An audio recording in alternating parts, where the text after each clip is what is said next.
Welcome back to the channel. Here are the steps you need if you are trying to get approved for a personal loan with bad or fair credit. Okay, the hacks that I'm giving you into this conversation will be very helpful no matter what. Number one, go to your bank or a credit union branch. See, the thing is, a lot of people, they want to get a personal loan with bad or fair credit, and they apply with an institution with which they have no relationship. Very important to actually start where they know you. Okay, because they've seen your transactions, they've seen your cash inflows and cash outflows, and they know a little bit about you in terms of your DTI and CUR. So what's going to happen here is that your chances of getting a loan approved at that bank or a credit union branch are high. Okay, and what I want you to do right now is I want you to have an appointment at the branch. Okay, do not do it over the phone. Do not do it online. You are going to lower your chances of being approved. You want to go to a branch right now. So pick up your phone and you can just go online and log into your account dashboard and set the appointment. And what you want to do is very important. When you go to a branch, please be presentable. Like, I want you to be on your Sunday. I want you to be on your Sunday or on your Saturday or Friday, depending on your congregation, your faith. But my point here is what? Don't you go to the branch dressed like I was dressed yesterday when I was at happy hour. I want you to dress like my cousin was dressed when he went to the wedding last weekend. And when you go to the branch, you need to do three things. Don't forget, three important things. You want to explain why you were there. You want to mention the length of your relationship with the institution. And number three, you want to tell them how great the bank or a credit union has been for you and your family. Those are the three things I want you to do. Now, you want to explain why you're there. You are there to apply for a loan or to see if you can be pre-approved. And you want to mention how long you have been with the bank. In other words, basically, you know, MPR means multi-product relationship. So you have been a loyal customer. And you want to tell the bank how great they have been for you. Now, when we give this kind of unconventional advice, people say, well, this is ass kissing. You are damn right. You are kissing the bank's ass. Yes. You know why? Because you are just revealing the truth. If the bank has been good for you, you want to tell them, hey, listen, I enjoy being a client of yours and I want this to continue. But right now, I just need you all to help me out. That's all. There's nothing wrong with ass kissing, by the way, if it's done right. Okay? Money, money, money, boss. Money, money, money. How much do you need right now? And number two, have you set your appointment to go to the nearest branch for the bank or the credit union? I want you to do that right now.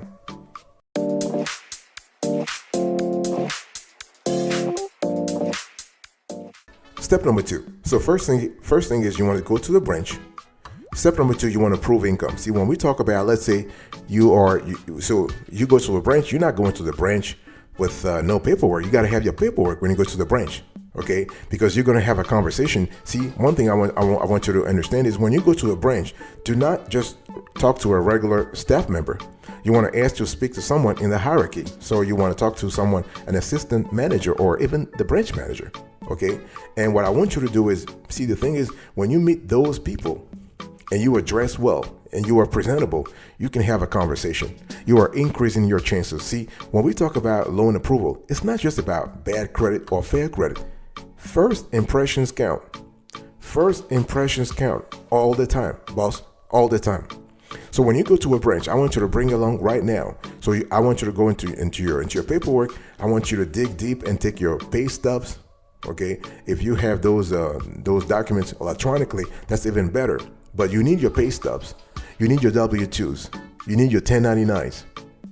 Okay, if you want to substantiate your income, you need your tax returns for the last 2-3 years. Because the thing is, if you are having a conversation with the manager or the assistant manager, and you telling them, hey, listen, I'm making 40 grand now, I'm making 50 grand now, and you cannot substantiate it, this is going to be inappropriate for the conversation, and you are going to be wasting your time and theirs. So I want you to have that, okay? And you want to highlight joint income to boost your approval. In other words, if you are married right now and you are sharing joint accounts with your spouse, I want you to mention joint income, okay? And when you have a conversation with the manager or assistant manager, don't hesitate to talk about your net worth. See, the thing is, when you have bad or fair credit, you need to find other ways to boost your profile. Okay, because people think, well, banks are just run by algorithms. The whole underwriting process is done by algorithms. That's not true. That's not true. That's not true. You have human beings who actually sit on something called credit committees. See, banks or credit unions, they have credit committees that actually review all the loan applications. Now, in bigger institutions, part of it is automated, but by and large, you still have regular people who look at loan applications. By the way, here is a bonus for you. I want you to bring your resume if you have an impressive one. Again, we are trying to impress. We're trying to impress the manager or assistant manager.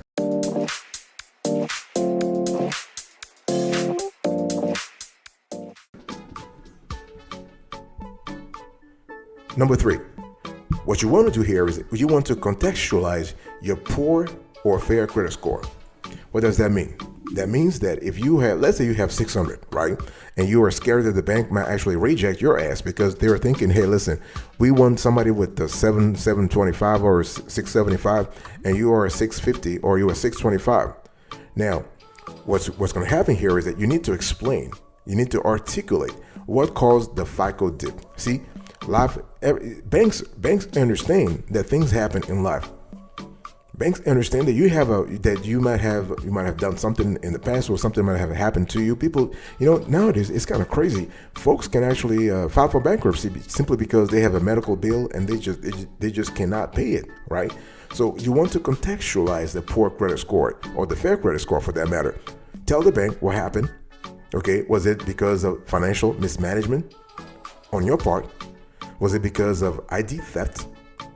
Was it because you were young? I mean, we all, I've been there, done that. You're 18, 21, you get a Discover credit card. You think the money on the card is your money, and you just spend like crazy. So, and then before you know it, you have $5,000 on your credit card debt, and you can't afford to pay it off, and stuff happens. So, when you explain to the manager or to the assistant manager what caused the FICO dip, you need to show them you have changed. In other words, there has to be an uptick in your behavior, in your salary, in your net worth from what it happened when that thing happened. Let's say you probably had some charges or some collections on your account. You got to show that there has been an improvement from that period till now. So, big decision time, boss. I want you to answer me. What caused your FICO dip? Do you currently have poor or fair credit score? If yes, what really caused it? And you need to find out. And once you find out what really caused it, I want you to write down right now how you're going to actually articulate that event to the brand manager or the assistant brand manager. And have you changed? Have things improved since the last time you actually had your FICO score decrease? If things have improved, I want you to write down right now 3 things that have improved. For example, you can say, my CUR, my credit utilization ratio has gone down. My DTI has gone down. My debt to income ratio has gone down. My income has gone up. My net worth has gone up. Things like this will actually help you. Those factors are quite essential when it comes to boosting your chances of being approved for a personal loan, even if you have bad or fair credit.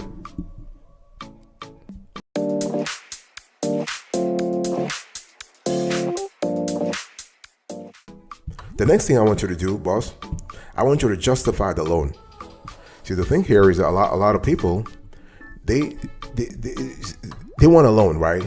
Like, I want 25 grand. Okay, for what? And they just give you like on the loan application, they just pull like a very vague explanation. No, don't do that.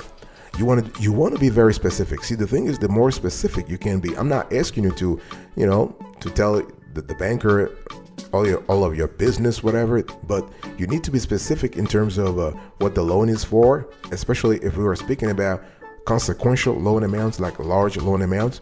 The bank wants to know what you need the money for, and it's not just because they're nosy. No, I mean, maybe a little bit, but they have to do this for regulatory purposes because Uncle Sam has put in place regulations to make sure that they want to control the flow of money. I mean, this is another debate for another day.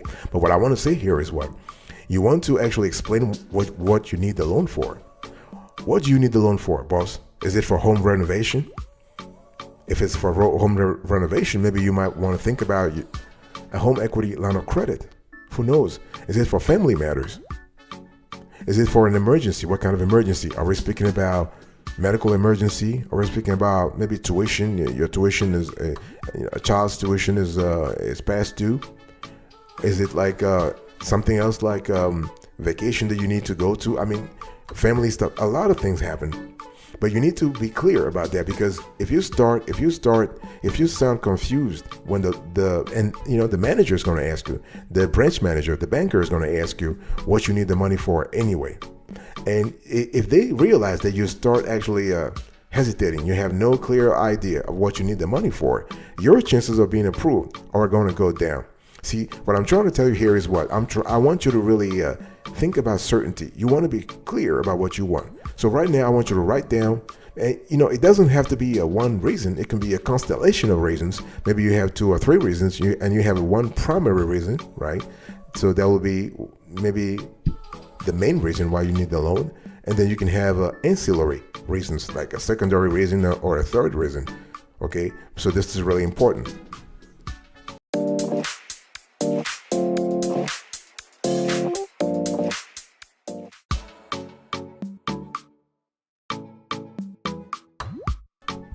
You want to explain why you were there.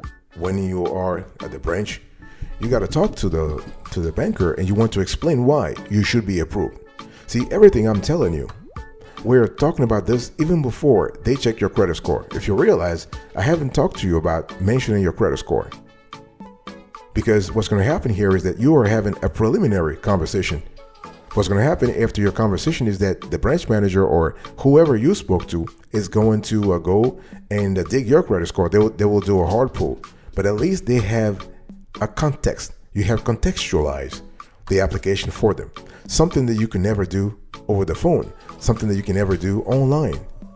Okay, and the thing here is, again, I'm talking to you about techniques that our team members personally have applied over the last 35 years. We have applied for business clients on business loan applications and credit card applications. And when I'm talking about business clients, I'm speaking about sole proprietorships also, and single member LLCs. And if you know something about single member LLCs, you know that single member LLCs are kind of similar to sole proprietorships for tax reasons and also for business lending purposes. So what I'm trying to tell you here is that I'm giving you unconventional tips and hacks that actually work. So what you want to do is you want to explain to the banker why you should be approved in the first place. Maybe your job, maybe you have a solid job. If you have been in the same job for, let's say, 10 years, you have tenure in the job, because see, job stability, job security is very important when it comes to your odds for loan approval, because the bank is really worried about repayment, right? They're worried about liquidity. They're worried about you actually making enough money to pay them back. So you can mention your job, you can mention your pay, your salary, you can mention your family situation. If you're married with kids, this could actually help, because it shows an extra layer of stability, at least hypothetically. You can mention your cash position, your overall net worth. So those are quintessential criteria that you want to mention to the banker. Okay, and the thing is, again, if you are well dressed, if you are on your Sunday, and you are talking about those things, the banker is going to respect you more than if you're like, dressed like really dressed down. Okay, this is why I'm just telling you, first impressions really count. It's not just about credit cards. It's not just about bad credit. It's not just about your credit worthiness. It's about a constellation of things.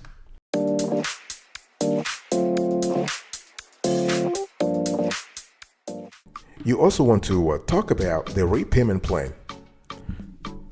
Let's say you want $40,000, or let's just say you want $25,000 as a loan, right? And the thing is that you have to think about the repayment plan even before you apply for the loan. And this is something that a lot of folks don't do, and that's why their asses get denied, because they have no idea how they're going to repay the loan. They're just thinking, you know what, I'll be making enough money to repay the loan. But hey, listen, you need to actually create an Excel table, or nowadays you have apps that actually are very good in terms of integrating your loan repayment plan, and use you can use a tool that allows you to see clearly how much you're going to pay back every month once you get the loan. Let's say you just get a loan for 25 grand, and the monthly, I'm just speculating, the monthly payment is 1,000. Can you afford that 1,000? In other words, do you have enough bandwidth? Do you have enough monetary bandwidth in your budget to actually afford that extra $1,000?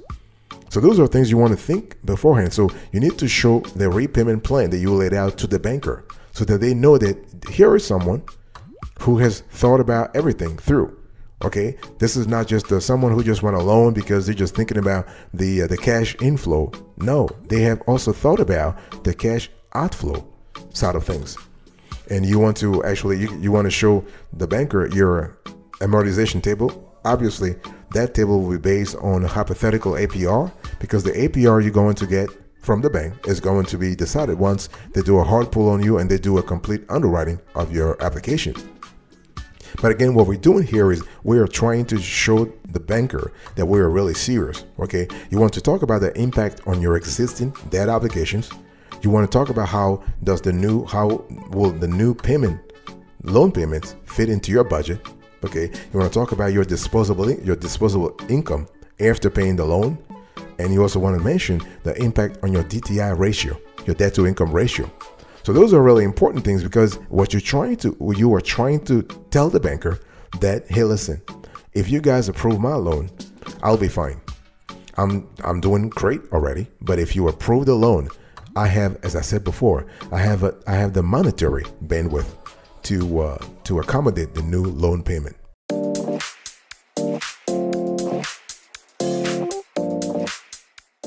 The last thing you want to say here, if you want to get approved for a loan, no matter your credit score, is to talk about your job or pay prospects.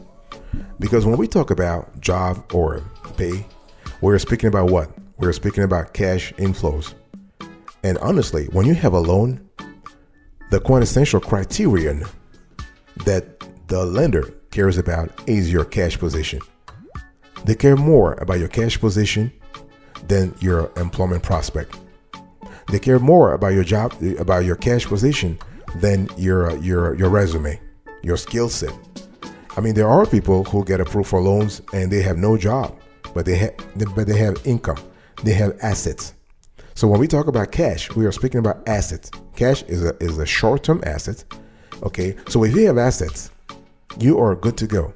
Okay, so the same thing with your job prospects, because your job prospects, I think, ideally will translate into assets, into a higher pay. In other words, what I'm trying to say here is that if you have a positive job prospect, you can parlay those prospects into higher paying jobs.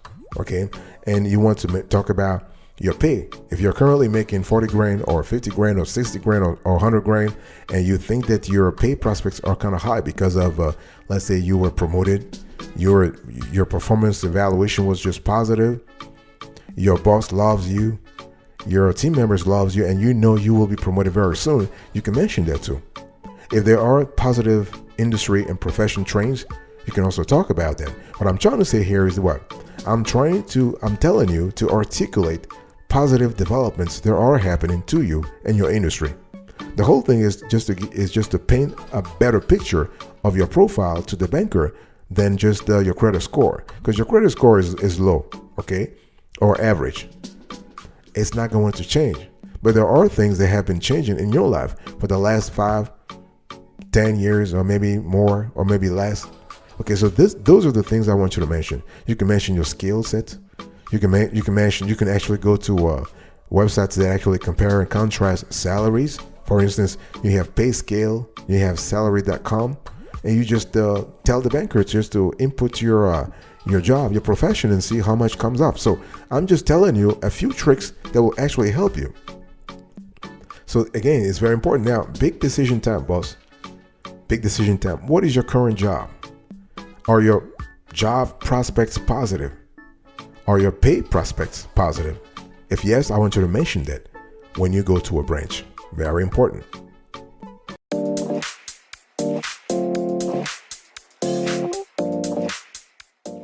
Thank you so much for your attention. I really appreciate it. In today's conversation, I'll just share with you a few hacks, a few tips that will help you actually get approved for a personal loan, no matter your credit score. Number one, go to your bank or credit union branch. Number two, you want to prove income. Number three, you want to contextualize the poor credit score that you have, or poor or fair credit score that you have. Number four, you want to justify the loan. Number five, you want to explain why you should be approved in the first place. Number six, you want to show the repayment plan you laid out. Number seven, you want to mention your job or pay prospects. Thank you so much. I appreciate your attention. God bless you. I'll see you next time. But until then, stay marvelous.